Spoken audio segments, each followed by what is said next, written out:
Hey guys, welcome to Decoding Java's first episode. So, Java was a language created in 1991 and it is based around the idea of object-oriented programming. And before we really start diving into what Java is and how to program, we need to make sure we have a good text editor. So, the one that I like to use is called Atom.io because it looks pretty nice. Another one is that a lot of people use is called Sublime Text. And mostly teachers recommend using, oh there goes my mouse, but teachers recommend using this text editor IDE called Eclipse, and I'm sure you guys will find it. But the thing with Eclipse is, as you guys are coding, you're going to end up running into bugs, and what Eclipse does, it points these bugs to you, so you're unable to problem solve on your own. That might take away from the learning experience. So I'm going to be using Atom. You guys may use whatever you guys like. So open up Atom. So I'm just going to make a new file. I'll save it as intro.java. And that is how you make a Java file. You use the .java ending. So you must be thinking, what did I just do? What are these two slashes? So throughout your code, whenever I'm writing, I want to be able to comment. And commenting is just writing notes on what you're coding, because it might help you when you look back at your code or if other people are looking at your code. So this is called a comment. But getting back to the .java ending, so everything I write here is called source code. So a comment, this is all source code, and it ends with a .java. So that's source code. And so we do something after we write code, we compile it. So the second step is compiling our source code. And that's going to equal to what we called bytecode, and that has a .class ending.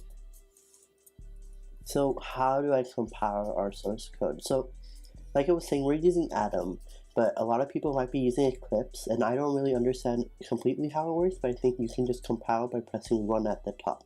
But for everyone using Atom or not an IDE, how you usually run your code or compile it is you have to open up your terminal. So for MacBook terminal, I don't know what it's called for Microsoft or Linux. So I made this intro.java file on my desktop, and right now I do not have access to desktop. So what I'm going to do is I'm just going to write cd desktop. So that helps you enter the directory called desktop. So when I press ls, it will list out everything on my desktop. So if I had another file called conclusion.java, if I pressed ls, it would show up here too. So I'll just redo that again. So I'm going to open up terminal. I'm going to cd, so I'm going to get into a directory. So my directory that I'm choosing is desktop. And when I press ls, I should see all the files on my desktop. So if you saved into my documents, you would have to cd my documents. So after I see my file, how I actually run it is by writing javac and the name of the file. So usually when I compile my code, I'm going to see another file get created with a .class ending like we talked right here, and that's our bytecode. But since we didn't write any actual code, you won't see that. So we'll look at that later on. And lastly, there's something called object code, and we don't really need to understand that completely. It's something built in with Java, and it takes bytecode and actually makes it functional. And usually that happens when you write Java intro. So I'll get into what I did, and you can see how I don't have a main class, but I'll explain all of that just in a second. So why don't we start diving into what we do when we code. So you guys, I already introduced comments. So another type of comment that a lot of people like to use is something like this. So you can see there's an automatic difference already. There's this star instead. And so what this does is I can write comments as many lines as I want, and to end the comment block I just need to make a star and another slash. However, these comments, these are only one line comments, so hello, bye. So instead, to make it multi-lined, I would have to do hello, bye. So that's different types of commenting. So like I was saying, we comment a lot throughout our code to make sure that other people looking at our code can understand what we did. And so if we need to look back at our code, we understand what we did ourselves too. So we're just gonna do something called documentation, and that is usually it's like I said, notes for the people. So at the top of every program, you should usually write documentation. Usually you don't write documentation, but just for now, since you guys are just learning, you can write that. So my name is Shiv. Today, I believe, is the 20th, 2017. And this is my first Java program. And I'm just going to end it with that. So that's my documentation. It's a comment block on the top of the file. So now that we know documentation, we have to understand different aspects and different parts of Java. So in Java, we have something called classes, and what classes are is it's a group of data and methods. So classes are methods. So you must be thinking, wow, I don't understand what he's saying. What is a class? So classes will also be in between two curly brackets. So why don't we just write our first class? So just follow along, and at first you might think this is a little scary, but I'll explain everything as we're going. So public class, and when you're writing a class, it always has to be capitalized, and it has to be the same name as your file, so intro. So if my file name was conclusion, this would be a capital conclusion corresponding to that. So that being said, since it has to be capital here, you want to make sure that your Java file is capital as well. And I think I just lost my mouse again. Great. 12 seconds later. Back, okay. So you must be thinking, so we have a class called intro because it's the same as our file name. But what is public? So public means that it's visible to everyone, and we don't need to understand that so much yet. We'll get into that later, public versus private, in later tutorials. Right now what we're focused on is trying to write our first program. So we're writing source code right now. And so I was talking about data and methods. So data, we'll talk about that in another episode, but why don't we dive into methods? So methods are basically, they run certain functions. So I'm going to write a main method. So a main method, so every Java program has a main method. The main method is always executed. So anything that I will write in this main method, it will be executed no matter what, unless you guys have an error. So I'm going to write a main method. So public static void main string, and you can see that I have curly braces at the end of these two. So every method, every class will have curly braces to indicate when it starts and when it ends. So you must be thinking, what's static, what's void, what is the string? So this is just like the default main method, and we'll go into what each of these parts mean. At first it looks a little intimidating, but as soon as you start understanding the language, it's not too difficult. But for now, this should be okay. So there's a few main things that you want to notice. So methods will always be lowercase. So all method names are lowercase, and it always has these parentheses after them. And this is called a parameter, and this is something you pass to a method, but you don't need to worry about that for now. So if I wanted to write another method without any parameters, I would just be like method name, and that's how it would be. And there would be stuff in front of this, but don't worry about that for now.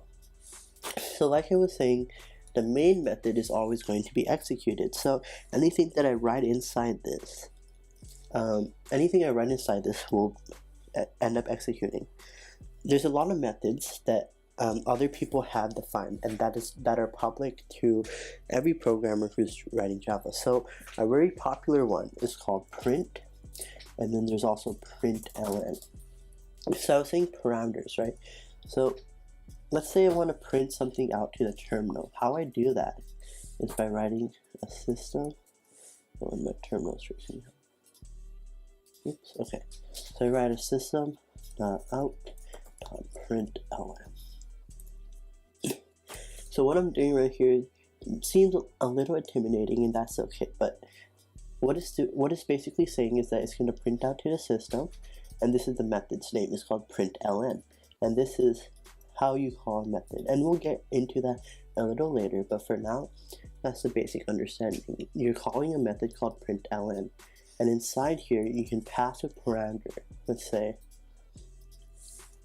hello, and if I were to, this is my source code, so if I was going to compile this, let's go here, ls, I can see my file is here. I'm going to compile it,